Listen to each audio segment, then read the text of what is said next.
सतीला महादेवानं आणलं नाही. बाप चालत चालत गेला आणि महादेवांना बोलायला लागला.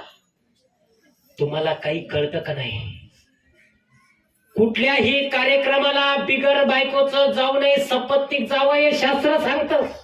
तुम्ही एवढे मोठे महादेव असून तुम्हाला काही कळत नाही का? महादेव पाहतायत आणि सगळ्यांच्या देखत आपल्याला आपला सासरा बोलतोय. सगळे देव बसले, महादेवाचे साडू म्हणजे दक्ष राजाचे जावई, सगळे देव, सगळे ऋषी मुनी बसले. बरं, महादेवांचा अधिकार काही साधा नाही, त्रिदेवापैकी एक. पण सासरे बोलतायत, महादेव ऐकतायत, चूक झाली हो. म्हणे तुम्ही सतीला आणला नाही, तुम्ही एवढे मोठे, तुम्हाला काही अक्कल बिक्कल आहे का नाही?